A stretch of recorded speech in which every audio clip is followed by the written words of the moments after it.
എന്താ ആലോചന? ഏയ് ഒന്നുമില്ല. അനന്തന് ചിലപ്പോൾ എന്തു തോന്നിയിരിക്കും? എന്തു തോന്നാൻ? അല്ല, അയാള് ചിലപ്പോൾ കൂടെ വരാൻ ഉദ്ദേശിച്ചിരുന്നെങ്കിലോ? ഇങ്ങനെ ഒരാൾ സ്റ്റേഷനിൽ റിസീവ് ചെയ്യാൻ വരുമെന്ന് പറഞ്ഞിരുന്നില്ലല്ലോ. അനന്തൻ സ്റ്റേഷനിൽ വരുമെന്ന് എനിക്കും അറിയില്ലായിരുന്നു. അതിരിക്കട്ടെ, ആരാ കക്ഷി? ബോയ് ഫ്രണ്ട് ആണോ?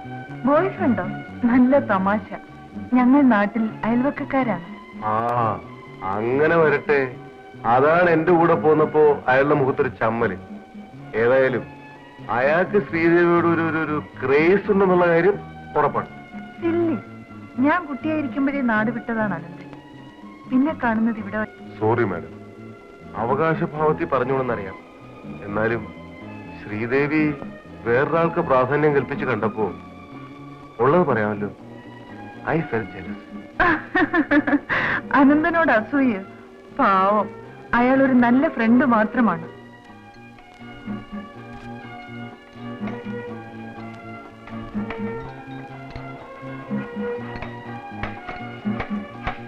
அண்ணா இந்த வீல் ஸ்பேனர் வாங்கிட்டு வர சொன்னாங்க. അവിടെ കിടക്കുന്ന കണ്ടുകൂടാ എനിക്ക്. എടുത്തോണ്ട് പോടാ.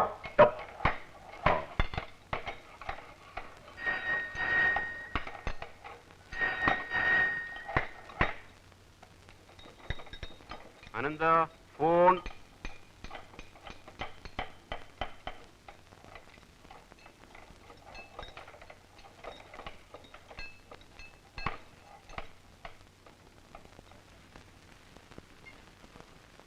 അനന്തനാണ്. വന്ന ബഹളമായതുകൊണ്ട് ഇപ്പോഴേ വിളിക്കാൻ പറ്റിയുള്ളൂ. അന്ന് സ്റ്റേഷനിൽ മദൻ ഉണ്ടായിരുന്നതുകൊണ്ട് കൂടുതൽ സംസാരിക്കാൻ പറ്റിയില്ല. സ്റ്റേഷനിൽ വെച്ച് കണ്ടപ്പോൾ കുറച്ച് ക്ഷീണിച്ചതുപോലെ തോന്നി. പിന്നെ അസുഖമൊന്നും ഉണ്ടായില്ലല്ലോ? ഇല്ല. ഞാൻ വരാം. അപ്പോൾ ശരി.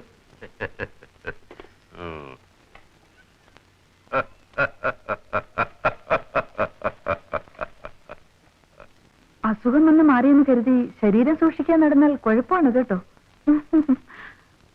പിന്നെന്തൊക്കെയാണ് എന്താ വിശേഷങ്ങൾ?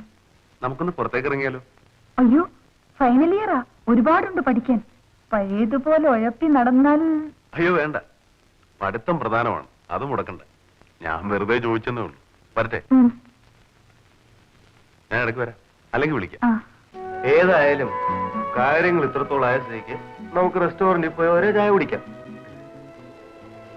ശ്രീദേവിയുടെ ഫ്രണ്ടിനെ കാണാറില്ലേ, അനന്തനെ? എന്തേ? അല്ല, ഞാൻ വെറുതെ ചോദിച്ചെന്നേ ഉള്ളൂ. നാണല്ലല്ലോ ഇങ്ങനെ സില്ലി ആവാൻ. അനന്തൻ എന്റെ ഒരു നല്ല ഫ്രണ്ടാണ്. അനന്തന്റെ കൂടെ ആകുമ്പോൾ ഞാൻ വളരെ സേഫ് ആണെന്ന് ബോധ്യമുണ്ട്. അതുകൊണ്ടുള്ള അടുപ്പമാണ്. എന്ന് വെച്ചാൽ എന്റെ കൂടെ വന്നാൽ അത്ര സേഫ് അല്ലെന്ന് അർത്ഥമില്ല.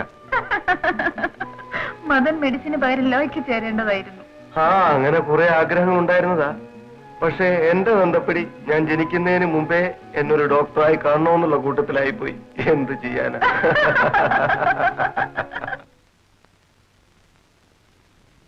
ഞാൻ നോക്കിയിരിക്കുകയായിരുന്നു.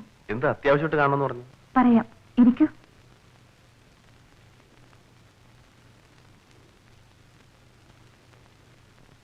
പ്രധാനപ്പെട്ട കാര്യമായതുകൊണ്ട് ആദ്യം പറയുന്നത് അനന്തനോട് തന്നെ ആവണമെന്നുണ്ട്. അതാ കാണണമെന്ന് പറഞ്ഞത്. നമുക്കൊന്ന് പുറത്തു പോയാലോ? ആ, റെഡി. Chinese restaurant. കോവിലിൽ പോകാം. അവിടെയാകുമ്പോൾ സംസാരിച്ചിരിക്കാനും സൗകര്യമാണ്. ശ്രീദേവിക്കൊരു ഫോൺ. ഒരു മിനിറ്റ്, ഇപ്പോൾ വരാം.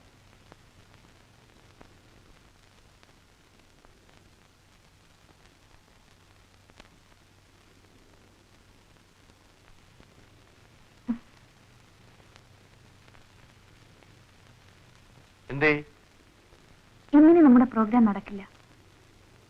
ഒരു ഫ്രണ്ട് അത്യാവശ്യമായിട്ട് കാണുമെന്ന് പറഞ്ഞ് വിളിച്ചതായിരുന്നു. ഓ, അതിനെന്താ, ഇനി ഒരിക്കലാ നമ്മുടെ പ്രോഗ്രാം. എന്നാലും ഞാൻ അനന്തനെ വിളിച്ചു വരുത്തിയിട്ട്. അത് സാരമില്ല, ഒരാവശ്യം വന്നതുകൊണ്ടല്ലേ. നമുക്ക് എപ്പോഴും കാണാമല്ലോ. വരട്ടെ?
ശ്രീദേവി, ഉം, to tell you the truth, എനിക്ക് തൃക്കമായി എന്തേ?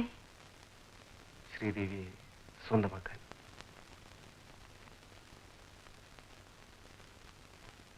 അച്ഛന്റെ അനുവാദം വാങ്ങണം. നാട്ടിലെത്തിയാ നോക്കിക്കോളൂ, ഞാൻ ഒട്ടും വൈകില്ല. അച്ഛന് ചിലപ്പോൾ സമ്മതമായില്ലെങ്കിലോ? നെവർ. ഞാൻ ഇഷ്ടപ്പെടുന്ന എന്തും എന്റെ അച്ഛൻ സമ്മതിക്കും. ഇനി ഇല്ലെങ്കിലോ ആ എതിർപ്പ് ഞാൻ വകവെക്കില്ല. നമ്മളെ വേർതിരിക്കാൻ ലോകത്താർക്കും സാധ്യമല്ല. ആ ബോധ്യമില്ലേ, പിന്നെന്താ ഇത്ര തിടുക്കം? തിടുക്കമല്ല, ഒരു നിമിഷമെങ്കിൽ ഒരു നിമിഷം മുമ്പേ നമ്മുടെ വിവാഹം. മനസ്സുകൊണ്ട് നാം എപ്പോഴേ ഒന്നായി.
അനന്ത ഫോൺ.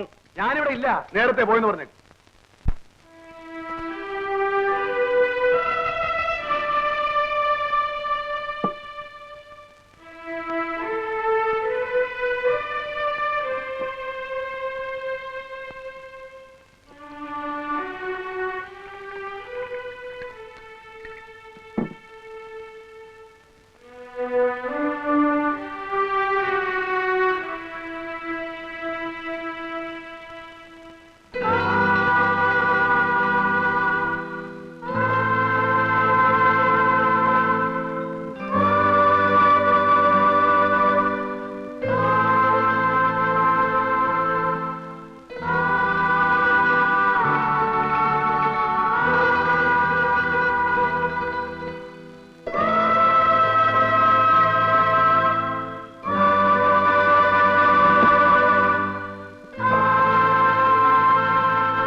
எவ்வளவுதான் குடிக்கிறது?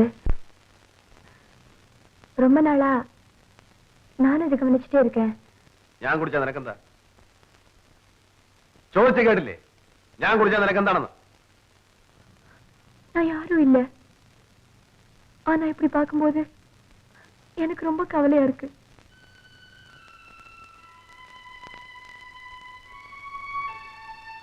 ആനന്ദി, എന്റെ മനസ്സിലെന്താണെന്നറിയാൻ ഞാൻ ഒരിക്കലും ശ്രമിച്ചിട്ടില്ല. പക്ഷേ അനുഭവം പഠിപ്പിച്ചത്, പറഞ്ഞാൽ നിനക്ക് ബോധ്യമാവുമെന്നറിയില്ല, ആരെയും സ്നേഹിക്കരുത്. ഒരിക്കലും. സ്നേഹിച്ചാൽ കരയാൻ മാത്രമേ ഇടയുണ്ടാവൂ.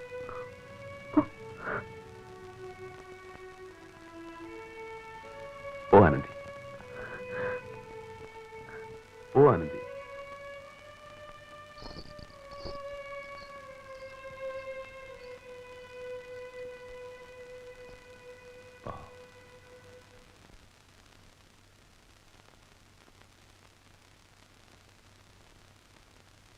ഒരു വിസിറ്റർ. എനിക്കോ?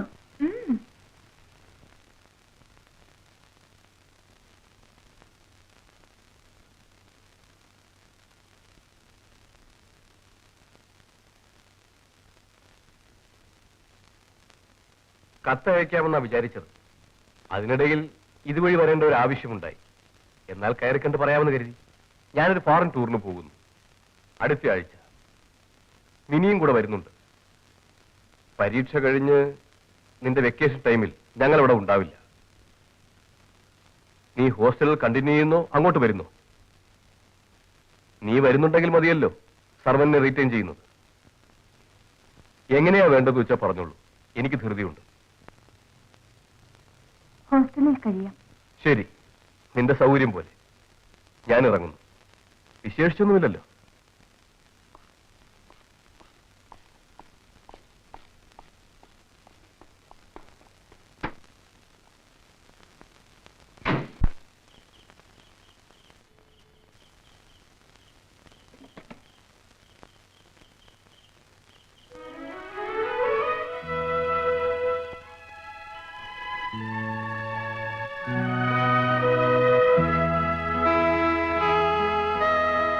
ഇവിടെ ഇപ്പോ ഈ രാത്രിയില് നേരത്തെ വന്നു. ഉടനെ വരുമെന്ന് കരുതി വേറെ ആരും കാണാതെ അകത്ത് കാത്തിരിക്കുകയായിരുന്നു. അങ്ങനെ ഇത്രയും വൈകി. പക്ഷേ വരുന്നത് ഇങ്ങനെയാകുമെന്ന് ഞാൻ അറിഞ്ഞിരുന്നെങ്കിൽ. ക്ഷമിക്കണം, ഞാനിപ്പോ വരാം.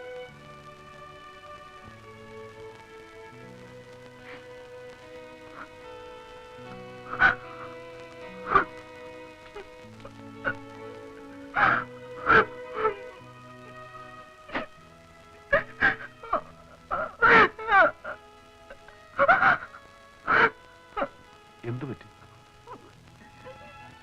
എനിക്കൊന്നും മനസ്സിലാവുന്നില്ലല്ലോ. എന്തേ ശ്രീദേവി? ഞാൻ അനന്തനെ പിന്നെയും ബുദ്ധിമുട്ടിക്കുകയാണോ? എങ്ങനെ പറയേണ്ടതെന്നറിയില്ല. എനിക്ക് തനിച്ചൊന്നും തീരുമാനിക്കാൻ കഴിയുന്നുമില്ല. അതുകൊണ്ടാണ് ഇവിടെ വന്നത്. എന്തു തന്നെയായാലും പറയും. ഞാനും മദനും. എനിക്കറിയാം. ആദ്യമേ അനന്തനോടെല്ലാം പറയണമെന്നുണ്ടായിരുന്നു. അന്ന് വിളിച്ചത് അതിനായിരുന്നു. പക്ഷെ പറ്റിയില്ല. പിന്നെ പല പ്രാവശ്യം ഞാൻ ഫോൺ ചെയ്തു. എന്തോ കിട്ടിയില്ല. മദൻ നാട്ടിൽ പോയി വന്നാലുടൻ വിവാഹം നടത്തണമെന്ന് തീരുമാനിച്ചിരിക്കുകയായിരുന്നു. മദനായിരുന്നു കൂടുതലും ധൃതി. മദൻ പോയി ഒരാഴ്ച കഴിഞ്ഞപ്പോൾ ഒരു കത്ത് കിട്ടി.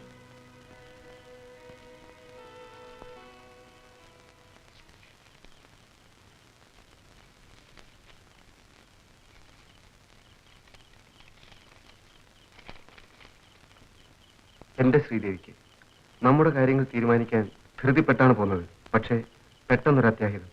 സിംഗപ്പൂരിലെ ചേച്ചിയുടെ ഭർത്താവ് മരിച്ചുപോയി. സ്ട്രോക്ക് ആയിരുന്നു. ഞാനുടനെ അങ്ങോട്ട് പോവുകയാണ്. അവിടുത്തെ കാര്യങ്ങൾ സെറ്റിൽ ചെയ്ത് ചേച്ചിയെ നാട്ടിലേക്ക് കൊണ്ടുവരണം.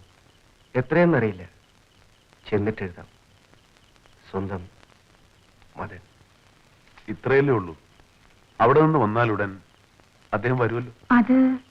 അതെനിക്കും ഉറപ്പാണ്. പക്ഷേ ഞാനതെങ്ങനെ പറയും? ഞാൻ ഒരമ്മയാകാൻ പോവുകയാണ്. എന്ത് ചെയ്യണമെന്ന് എനിക്ക് അറിഞ്ഞുകൂടാ. മദന് ഈ വിവരം അറിയില്ല. സിംഗപ്പൂരിലെ വിലാസം അറിയാത്തത് കൊണ്ട് എഴുതാനും വയ്യ. ഹോസ്റ്റലിൽ ചില സംശയങ്ങളുണ്ട്. അതുകൂടിയായപ്പോൾ ഞാൻ ആകെ തളർന്നു.